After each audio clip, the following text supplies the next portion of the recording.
va a estar bastante útil para todas las personas que están tanto viviendo con este tema como a los que les toca abordarlo. Hola. Hola, hola, ¿cómo Buenas están? tardes.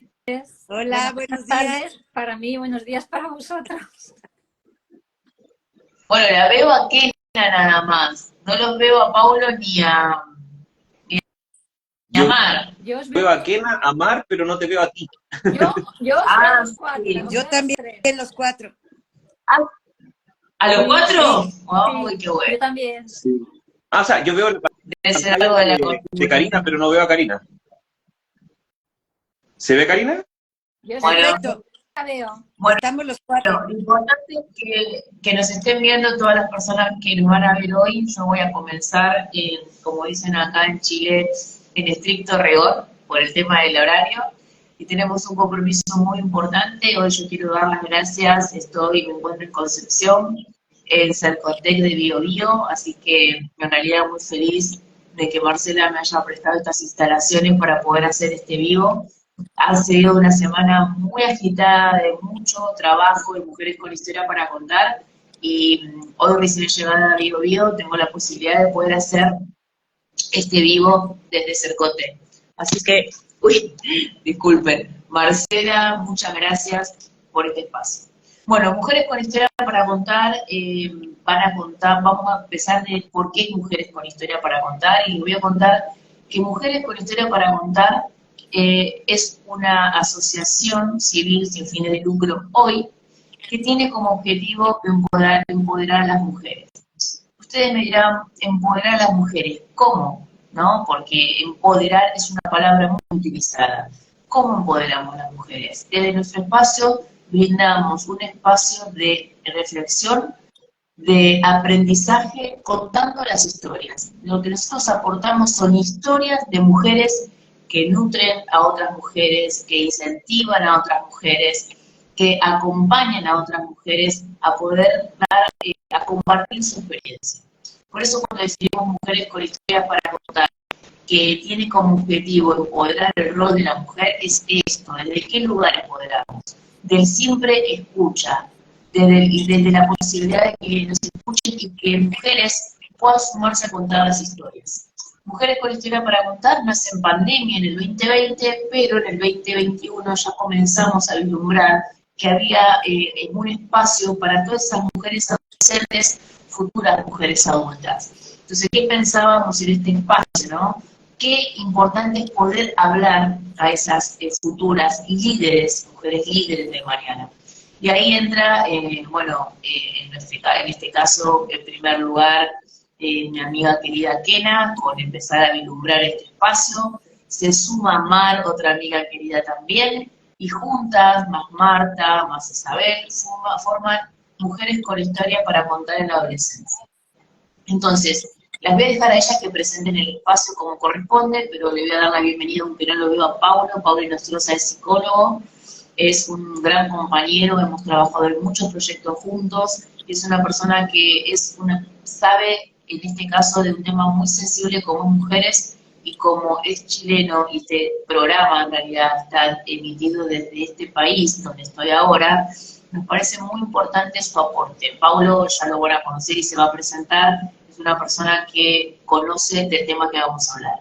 Quiero confesar que este título ha sido bastante difícil porque he tenido estas críticas, ¿no? Suicidio en la adolescencia. Y sí, no es un tema tal vez del título realmente fuerte, comparto, pero tiene que ser así, porque tenemos que visualizar, tenemos que vislumbrar por qué estas cosas pasan, ¿no? ¿Por qué el suicidio? Así que antes de empezar con Paulo y podamos ver este tema que es muy interesante, me gustaría que Mar y Kena puedan presentar, por favor, Mujeres con Historia en la Adolescencia. Buenos días, buenas tardes a todos los que nos acompañan. Gracias por estar aquí. Mi nombre es Eugenia Camacho y hoy tenemos una transmisión súper especial de Mujeres con Historias para Contar en la Adolescencia. ¿Por qué fue creado este espacio?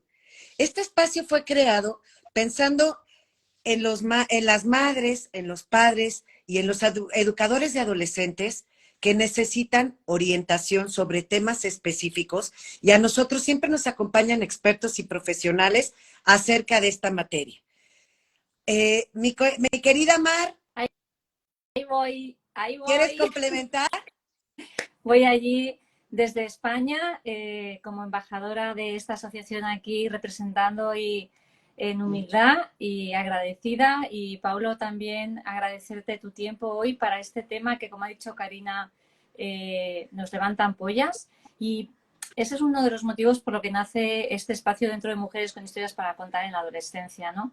Porque queríamos traer temas que a los adultos nos levantan ampollas por diferentes motivos, o porque no escucho, no entiendo a mi hijo o mi hija adolescente, o porque no sé en clase como educador, como educadora qué hacer con estos perfiles, porque hay temas que siguen siendo tabúes a pesar de la cantidad de números de adolescentes afectados, y como sociedad que no sabemos qué hacer con ellos, y más que tirar las culpas, ¿no? De alguna manera, en según qué conversaciones y qué temáticas. Y ese es el objetivo principal de en la adolescencia, traer temas que sí preocupan y ocupan a los adultos con adolescentes, y que lamentablemente como sociedad a veces ponemos debajo de la alfombra para mirar para otro lado. Y este tema, junto con Paulo y con Karina, que está en Chile, las estadísticas hablan por sí mismas, ¿no, Paulo? Cada vez más adolescentes desde la pandemia con suicidio, ¿no? Y porque tenemos tiempo limitado, chicas, pero tenemos 4 preguntas para Paulo. Sí, voy a comenzar, Mar. Voy a darle la presentación a Paulo, no los veo a todos, la única que veo es a Kena, así que, Paulo, no te veo, ni a Mar, pero vamos a comenzar con la primera pregunta, que es fundamental, y me gustaría que nos cuentes, más allá que te contamos y que te presentamos, pero es fundamental esta pregunta, que es el comienzo, ¿no? Es en realidad, ¿cómo es? Ay, discúlpame que se me fue la pregunta, ¿no? Pero ¿cuáles son los factores que influyen en que una persona, un adolescente, un niño en este caso, induzca el suicidio? Bien, mira, generalmente cuando se habla de suicidio, y como decía muy bien ahí Mar, es un tema bastante tabú porque uno no sabe cómo descifrarlo, qué es lo que lleva a una persona, a un adolescente en este caso, al suicidio. Hay que comprender 2 cosas. Primero, que hay factores que efectivamente llevan al suicidio, independiente que sea joven o adulto, entendiendo que las edades aproximadas de mayor suicidio son entre los 15 y los 29 años, ¿bien? Pero no significa que sea la única edad en la que uno se suicida, ¿ya? Entonces, hay características específicas que llevan a uno, lo orillan al suicidio, pero por otro lado también está por qué es tan alto este índice durante la adolescencia, ¿bien? Y ahí vamos a hablar un poco de lo que es el esquema madurativo del cerebro del adolescente y con los cambios hormonales que se estaban dando y las adaptaciones sociales que se hacen en esa etapa, ¿bien? Más allá de decir que el suicidio ocurre por sentimientos de tristeza o de rabia o de inadecuación, que son normales y comunes en todo proceso de desarrollo y cambio, hay que entender que hay 2 factores incidentes para el suicidio, que aquí ya va desde la adolescencia hacia adelante, que tiene que ver con el dolor y la desesperanza, ¿bien? Para entender un poco esto, hay un estudio que se hizo en la universidad, en el Instituto Tecnológico de Massachusetts, para justamente que identificaba que hay 2 comportamientos basales que motiva o en el fondo direcciona al ser humano, que es la evitación del dolor y la búsqueda del placer, ¿bien? Entonces, estamos orientados de forma innata, instintiva, a evitar todo lo que genera dolor, ¿ya? Y siempre en dirección hacia lo que nos genera placer. ¿Qué significa esto? Que todo lo que nos puede doler, ¿bien? Vamos a tratar de sacarlo de nuestras vidas. El problema es que el dolor no solamente es físico, sino que también es psicológico, ¿ya? Todo el dolor que se puede generar a partir de las relaciones inadecuadas sociales, familiares, en temas de un dolor emocional muy fuerte, una pérdida, sobre todo en la adolescencia con estos desamores que hay, que uno efectivamente pasa durante la adolescencia, que se suicidan porque terminan con sus parejas los terminan a ellos, y así. Bien, entonces ese dolor psicosomático en el fondo los orilla a querer terminar ese sufrimiento. Porque al final el suicidio es eso, es la terminación voluntaria de la vida, pero no es de la vida en sí, sino que del dolor que conlleva la vida. ¿Bien? Ahora, ¿por qué es que llegamos a este punto de tener que suicidarnos para poder terminar el dolor? Porque en el fondo nos hemos dado cuenta de que todas las cosas que hemos intentado hacer para mejorar la situación, para recuperarnos de lo que sea, o motivarnos a seguir, no han dado fruto, ¿bien? Y esa es la situación de la desesperanza, en donde en el fondo todos los caminos que yo conozco, todos los recursos que yo poseo, o todas las vías alternas que yo puedo decir, esto significa mi vida, en el fondo han dado con una pared. Entonces, la relación entre dolor y desesperanza que hay es la que lleva a que en el fondo, lo que se define a partir de ello es que mi vida es un sinfín de dolor y no hay salida de esto. Entonces, para entender por qué los chicos en el fondo llegan a este punto es porque a su corta edad, y por decir corta edad es porque efectivamente no han vivido todo lo que un adulto ha vivido, ¿bien? Han dado cuenta de que esta es la realidad y no hay de otra. No tienen todavía el pensamiento futurista de qué es lo que va a venir, de todo lo que puedo hacer, que tiene un adulto que ha pasado distintos procesos, ¿bien? Pero es lo que conocen. Por eso es muy difícil de repente para un adulto ponerse en el lugar del adolescente, porque el adulto como tal ha vivido distintas experiencias, ha vivido estos procesos, ha vivido estas etapas, y claro, las ha superado, porque ha llegado como adulto. Pero para el joven que todavía no vive todo eso es poco tangible, es poco real.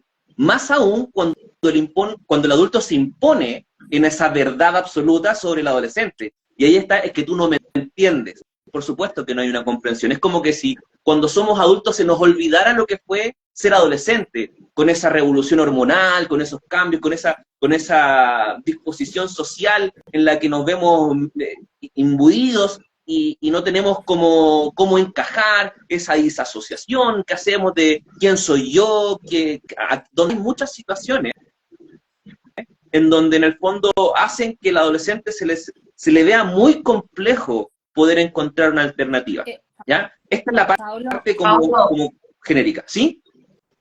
Disculpa, ya vimos los factores, tenemos otras preguntas, así que para empezar a ver el tema de los tiempos, porque es un tema muy interesante, ¿sí? Vamos a darle espacio para poder continuar con la siguiente pregunta. Oye, y justo yo... Un momentito, bajamos para que las personas que nos estén escuchando no pierdan el hilo. Factores basales sería intentar huir a la desesperanza y al dolor. Es lo que puede, como base, inducir al suicidio. Vamos con la siguiente pregunta. Dolor y desesperanza, fíjate, que es el sentimiento de querer evitar todo lo que me duele y la desesperanza de no tener ninguna salida de esta situación. Ligado a estos factores, quiero preguntarte, nosotros todos los que ya fuimos adolescentes y los que están en esta etapa que según la OMS va de los 10 a los 19 años, en la etapa de la adolescencia se está formando la identidad, saber quién soy y qué quiero. Y es una etapa donde empiezas a autoconocerte, donde empieza esta introspección, que sí, en muchos casos es dolorosa, como ya nos compartiste. ¿Qué emociones influyen a que pudieran tomar o verse orillados a tomar esta decisión? Mira, más que una emoción, es la sensación de inadecuación, ¿ya? Es como no cumplir con las expectativas, no ser lo suficiente, o en el fondo no sentirse de la forma que te dicen que debes sentir, ¿bien? ¿Por qué ocurre Porque previo a la adolescencia, este proceso de la preadolescencia y previo a esto de la infancia, en donde el infante, en el fondo, tiene una conciencia, no voy a decir 100% clara, pero mucho más fidedigna de quién es, ¿ya? Y de cómo es que se relacionan con ellos y cómo cómo uno se relaciona con los demás. Pero esto cambia a partir de los 10, 11 años, cuando pasa esta transición de la preadolescencia hacia la adolescencia, en donde en los patrones sociales, familiares primero, ¿ya? El niño deja de ser niño. El niño empieza a tener responsabilidades de adulto, pero a la vez no cumple con todo, no puede hacer todo lo que hace un adulto y para esas cosas es visto como niño. Entonces empieza a generar una cierta tensión, un estrés o una inadecuación en el fondo de quién soy yo, dónde me ubico, cómo me relaciono con los demás. La persona que yo creía que era para los demás deja de serlo para ser otra persona que todavía no sé quién es. ¿Bien? A esto se le suman todos estos cambios hormonales que estábamos hablando, en el fondo de que empiezan a haber cambios físicos, visibles, empiezan a haber cambios cognitivos, ¿ya? Empiezo a pensar de forma distinta, empiezo a sentir de forma distinta. Entonces las cosas que yo entendía, como las entendía antes, ya no son, y ya no son válidas para los demás, porque también mi rol o mi representación de mí mismo cambió para los demás. ¿Bien? Entonces, todas estas situaciones empiezan a generar un alto estrés en los adolescentes, en que están en este proceso de búsqueda, de autodescubrimiento, pero que no es exploración así como, oh, qué maravilla, sino más de una especie de desolación, de desesperanza, de, en el fondo, todo lo que he perdido. Y ahora tengo que construir algo nuevo, algo distinto, y algo que además no cumple con las expectativas, porque lamentablemente es así, los adultos son muy duros con los adolescentes, ¿bien? En cuanto a la adecuación. Paulo, ¿sí? Tenemos la base, ¿no? Esos factores detonantes unidos a esa sensación de inadecuación que va a generar unos comportamientos, unas conductas del adolescente y en los roles que tiene o mantiene tanto con amigos como con el mundo adulto de su entorno, ¿no? Exacto. ¿Cómo podríamos detectar esos comportamientos señal, es decir, de alarma o que nos puedan indicar que están entrándose en un patrón de ideas suicidas? Porque también sabemos que primero hay ese run de asociar a la muerte, a acabar con la vida. ¿Cómo podemos detectar o identificar comportamientos para intervenir en el adolescente y poder acompañarlo a que gire eso? O simplemente a sostenerlo. Mira, para ir entendiendo un poco de cómo identificamos esto, voy a describir una teoría que es de 3 pasos que es referente al suicidio. No me puedo acordar bien, Knowles y May me parece que era lo que escribían, que hablaba de 3 pasos para identificar en el fondo cuál es la disposición que tiene un adolescente hacia el suicidio. Entonces, lo primero, y como hablamos anteriormente, la primera disposición es si es que estás viviendo una situación de dolor y desesperanza actualmente. Bien, la combinación de dolor y desesperanza es lo que te va a decir, en el fondo, si la persona, si el individuo está teniendo alguna sensación, algún pensamiento suicida. Bien, es como desearía estar muerto porque me siento de esta forma, porque me está pasando esto. Bien.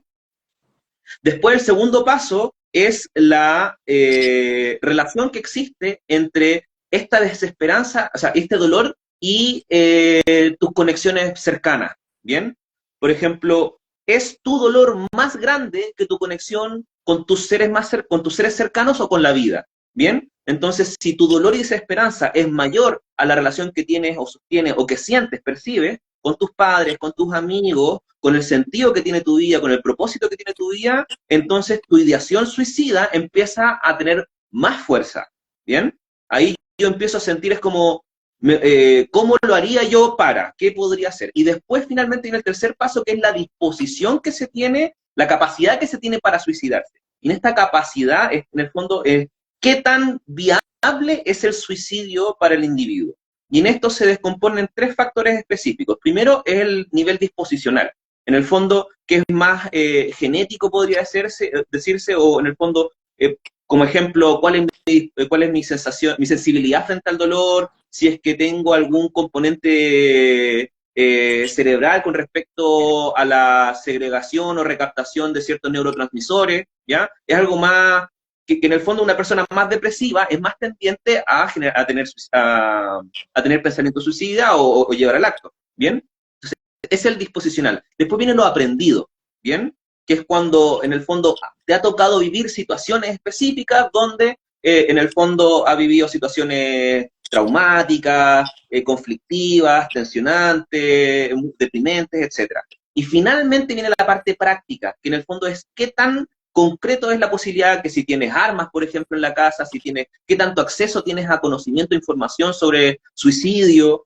Entonces, en base a eso es que se va detectando que ahí ya está la capacidad de suicidio, dependiendo de cómo el individuo lo identifique. ¿Qué tiene que uno que estar viendo para poder ir captando justamente en estas señales? Es como la progresión, ¿bien? Por ejemplo, hay 4 características principales o sintomatológicas más grandes que se identifican en base a qué es lo que uno tiene que ver en frente al suicidio. Una, emociones negativas reiteradas con sensaciones, ¿cierto?, de estrés. Entonces puede ser que la persona tenga pensamientos muy abiertos sobre el suicidio, que lo explique o lo exprese de forma muy explícita incluso, o ni siquiera en tanta confianza, que sino como que fluya simplemente. Que haya una sensación de inadecuación, como estábamos diciendo, o sensaciones negativas generales, como que siempre el chico esté más retraído, sintiéndose mal, como que no genere interés por nada de lo que podría interesarle, ¿bien? Lo segundo puede ser el tema relacional con la familia y con sus seres cercanos, ¿bien? En donde las relaciones que sostiene, en el fondo, son cada vez más reducidas. El chico empieza a aislarse de sus relaciones familiares y sociales, empieza a aislarse de situaciones sociales colectivas porque le genera mayor estrés o ansiedad, ¿bien? Y empieza a hacer una vida mucho más privada, ¿bien? Ojo aquí con los juegos, porque uno puede decir, el chico pasa jugando siempre, pero es muy distinto jugar juegos grupales que jugar juegos individuales. Sí. Bien, en juegos grupales tú sigues sosteniendo tu grupo de amigos, sobre todo hoy día que la tecnología está para eso, ¿bien? Pero cuando uno se aísla mucho y se va solamente a juegos individuales, eso es más subjetivo, pero más como un refugio de lo que es la realidad, como tratando de escapar de todo lo que hablábamos antes, de lo que es dolor, en el fondo ahí es donde uno tiene que tener cierta atención, ¿bien? También está la parte de la justicia, de sentirse de que está en una situación que es distinta a lo que yo esperaría que fuese. Bien, por ejemplo, en situaciones socioeconómicas, en situaciones donde, por ejemplo, se representa uno como que es una minoría dentro de un grupo que es una mayoría que no encaja, donde otros tienen, y ve, por ejemplo, en las redes sociales, sobre todo, que uno ve que la gente lo pasa tan bien, hace tantas cosas, es tan feliz, y yo no me siento de esa forma, yo no me siento de esa manera. Bien. Entonces, esas 3, hay una cuarta, pero no me acuerdo en este momento cuál era, que en el fondo hay que empezar a tener cierta atención. Cambios también en las rutinas, cambio en los ciclos para dormir, en los ciclos alimenticios, en las actividades que uno realiza con regularidad y deja de hacer, todos los que son los cambios de humor repentino, todas esas son cosas que uno tiene que estar poniendo como en antesala. Paulo, y la dejadez en la higiene corporal también es uno de los síntomas evidentes, ¿no? También es una característica porque uno se empieza a despreocupar de sí mismo, empieza a perder un poco la conciencia de sí mismo, de su cuerpo, porque no hay una aceptación, no hay una integración del cuerpo con el uno mismo, o no hay una integración del sí mismo, de mi perspectiva de mí, con lo que mi cuerpo corporaliza. Entonces, sí, tenemos una pregunta más y luego pasamos a comentarios, chicas, porque hay un montón de comentarios por aquí de las compis. Y la cuarta pregunta es, ¿tenemos ya ese factor basal? ¿Tenemos esa emoción o más como un estado de no ser aceptado, de no sentirte integrado? Y todas estas variables que nos has estado comentando. Y la pregunta que teníamos era, ¿desde qué lugar se puede trabajar como padres y educadores para acompañar y dar apoyo a los adolescentes antes de que sea una situación sin retorno? Bien. Bueno, como se ha visto en este progreso, efectivamente, es utilizar ese progreso de las circunstancias para ir prestando atención sobre esto. El primer paso, ¿ya? El primer paso, yo digo, ni siquiera el paso 1, el paso 0 es si es que tienes alguna sospecha con respecto a ideación suicida o que ha tenido alguna intención suicida, bien, es eliminar o restringir o disminuir en lo más posible la posibilidad, la capacidad de suicidio, ¿ya? Si tienes armas en casa, elimínalas o escóndelas al punto de que realmente sea inaccesible. Todo lo que sea posible utilizar, por ejemplo, productos químicos, pastillas que son muchas veces que se utilizan para el suicidio, bien, restringir, bien, tratar de controlar en la medida que se pueda ciertos sitios que están ligados a este tipo de información, que es lo que no queremos que en el fondo el chico investigue, explore, ¿bien? Entonces, eso le digo el paso cero porque es algo que se hace sin todavía intervenir con el chico. Así, cuando empieza con sospecha, empecemos en el fondo a preparar el terreno, ¿bien? Ya.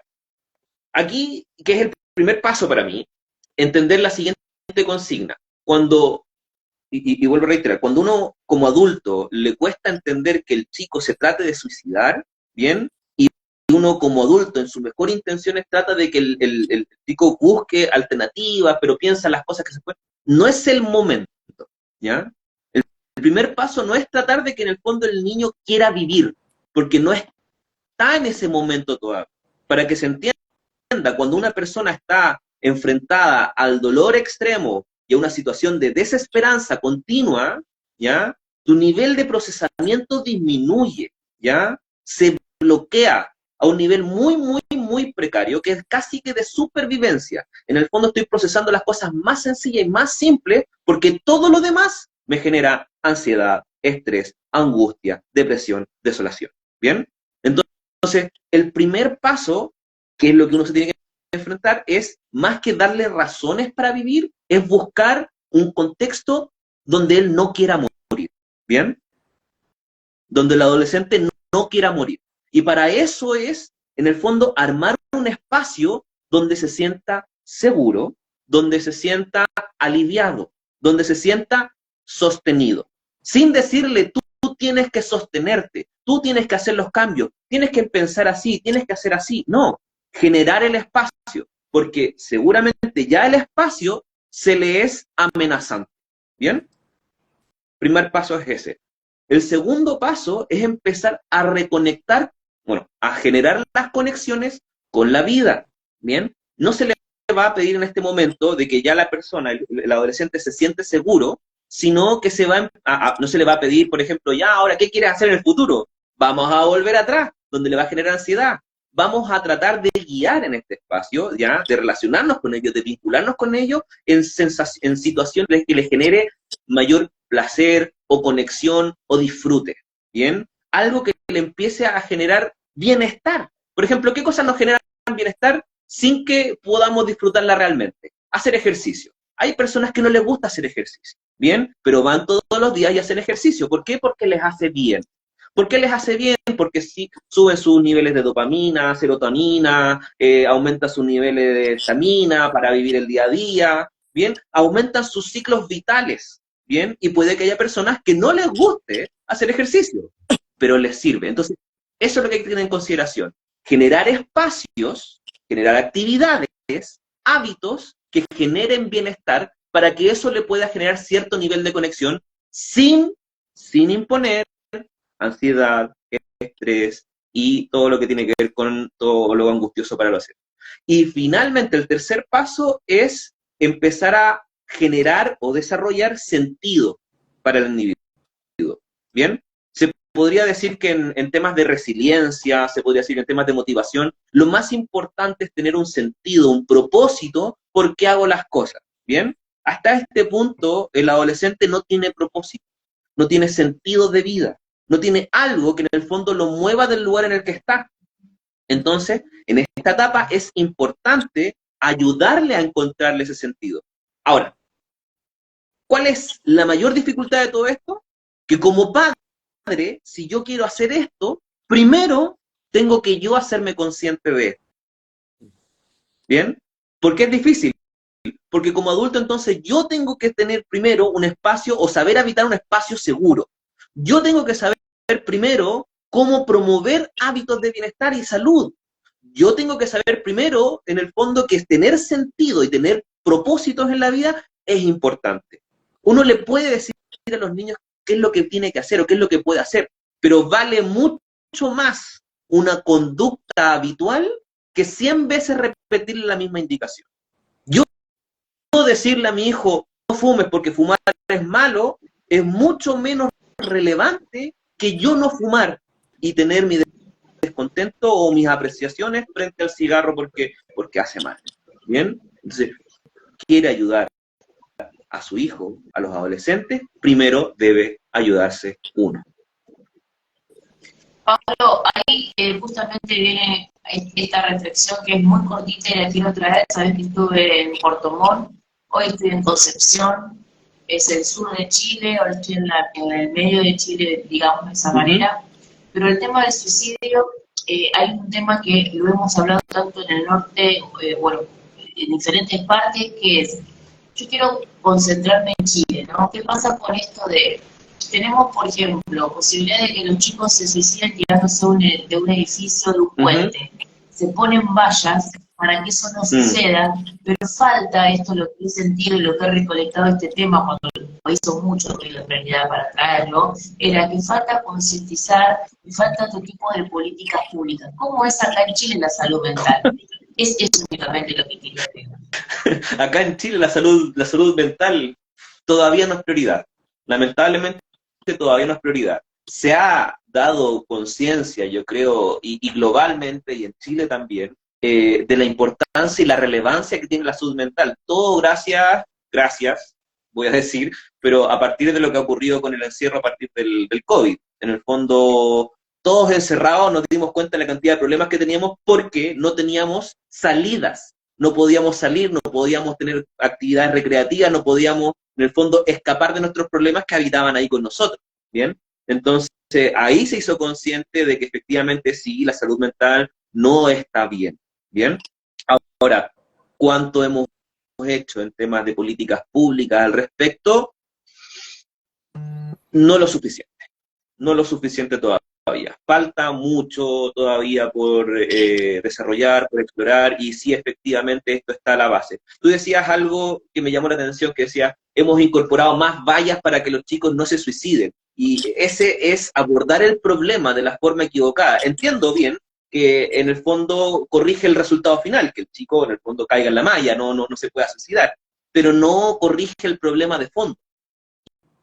Y el problema de fondo es cuáles son las razones, cuál es el contexto, cuál es la motivación del chico a terminar su vida, ¿bien? Y esa es la parte en la que todavía no nos ponemos de acuerdo cómo enfrentarlo, ¿bien? Porque esa es una tarea de todos, no solamente del chico que tiene que cambiar su perspectiva, es cómo nosotros generamos el contexto, las formas comunicacionales, las formas integrativas, ¿bien? Y de comprensión también de cómo vamos avanzando y cómo comprendemos el proceso de adolescencia, si no es menor. Todo el mundo habla de la adolescencia así como que, ahora viene el momento difícil para uno como adulto, que es el niño que se vuelve adolescente. No, imagínate cómo lo procesa el adolescente. Y hoy en día es mucho más difícil.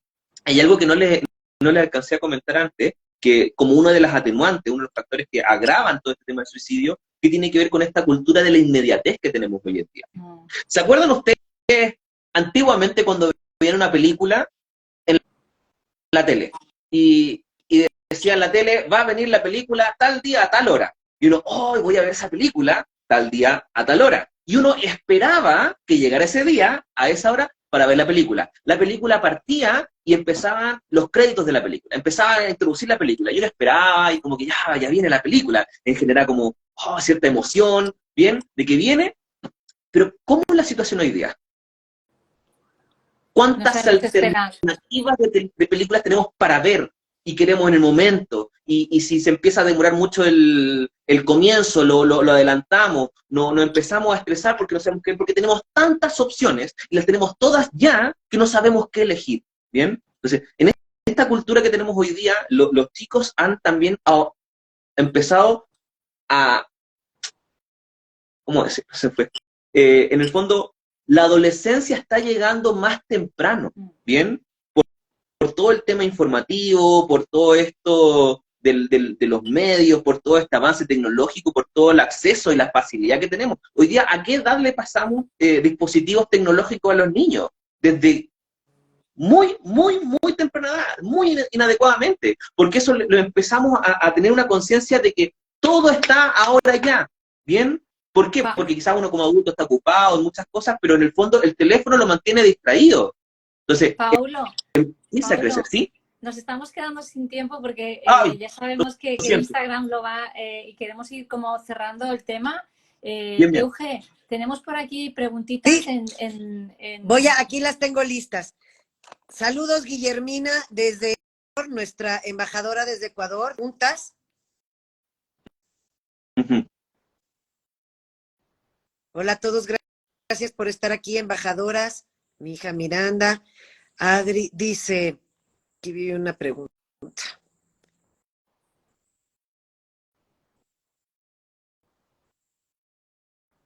Mira, yo tengo aquí una de Guille que dice, ¿cuáles son las señales de advertencia de sentimientos o comportamientos suicidas? Nuestra embajadora en Ecuador.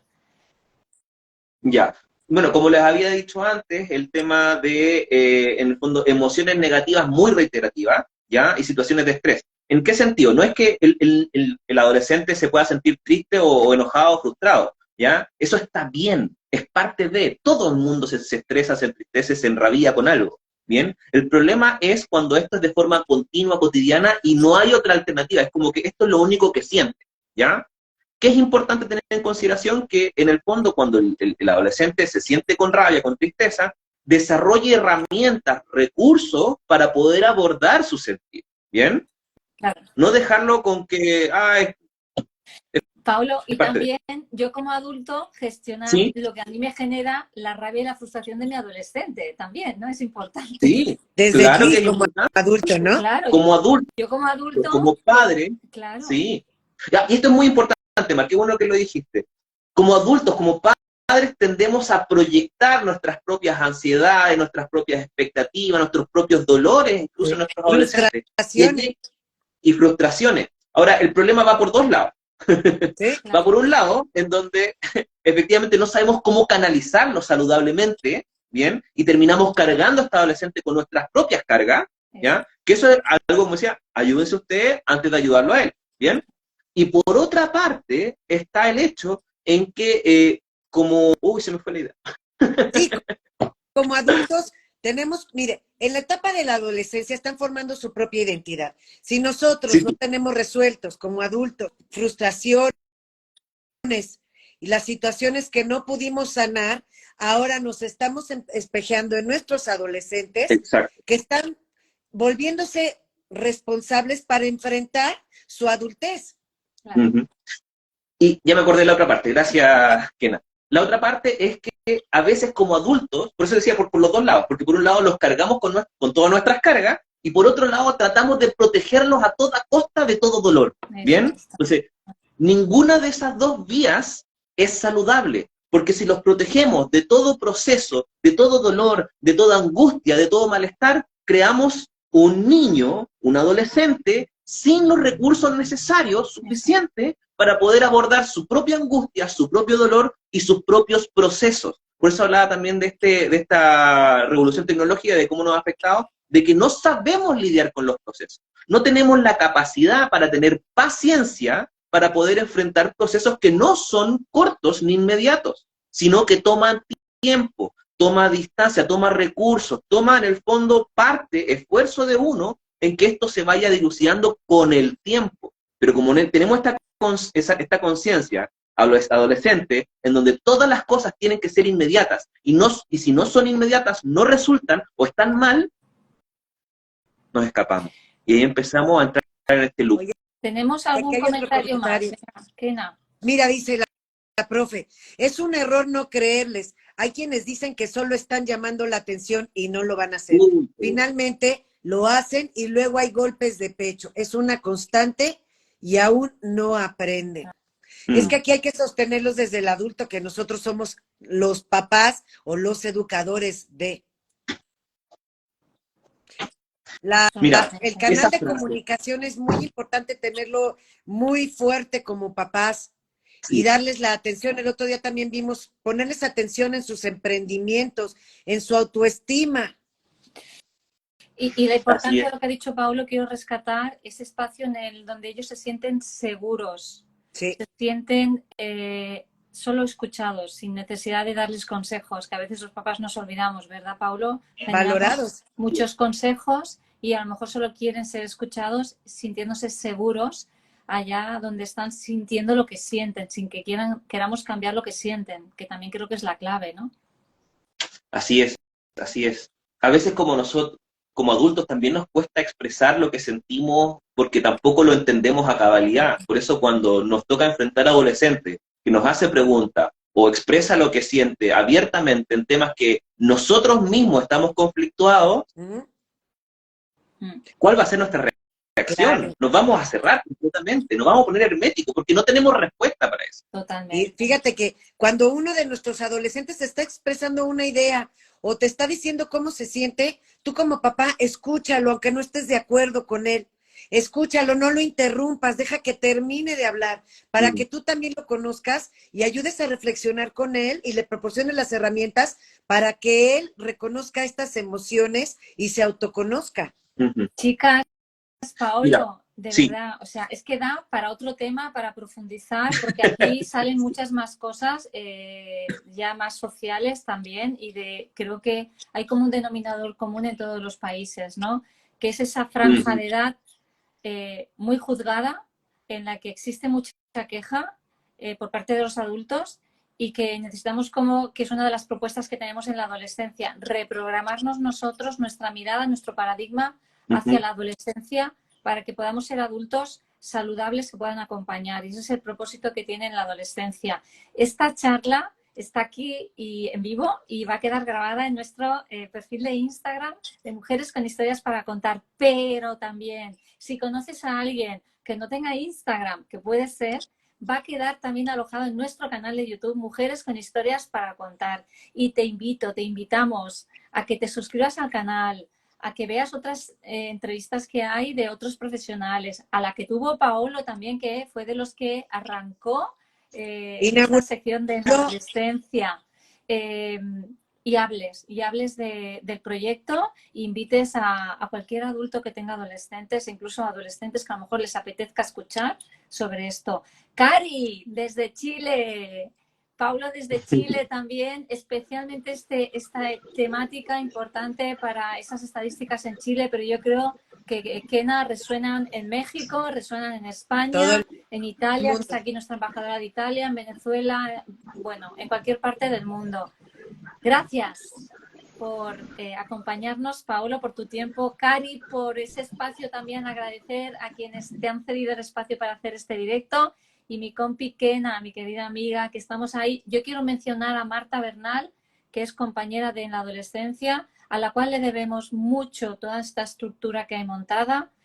Y a las compis del canal de YouTube que están nutriendo ahí constantemente todo el contenido que se sube al canal. Lo dejamos aquí. Marta, quería decir una cosita más, que al principio la nombré a Marta, la nombré Isabel, y ustedes, como este equipo, en un momento también se había pensado Vani, con otros temas no se pudo plantear, pero bueno, vamos a trabajar mucho para el 2024. Pero sumamente agradecida y sumamente orgullosa de este equipo, y me encanta esto que podamos hacer de romper estos paradigmas. Son temas que quizás es un título fuerte, ¿no? Ya después me flasheé, contaré más. Pero en realidad hay que ver las cosas como son. Estas cosas pasan. Sí, son tristes, pero Semana pasan. que viene volvemos al formato estándar de En la Adolescencia por nuestro canal de YouTube con un temazo también y con una mega invitada. Te invito la semana que viene, jueves 5 de octubre a las 19 horas España, creo que 11 horas México, 14 horas Argentina, Chile. En nuestro canal de YouTube verás por aquí, por nuestras redes, el anuncio de la siguiente charla de En la Adolescencia. Y gracias a nuestro super invitado, porque también es el padrino del programa En la Adolescencia. Gracias, muchas gracias, muy agradecidas contigo. También muy agradecido por la invitación, se pasaron también. Espero que les haya servido y a que los que estén escuchando también, que les sirva y que efectivamente tomen conciencia y responsabilidad de sí mismos. Gracias.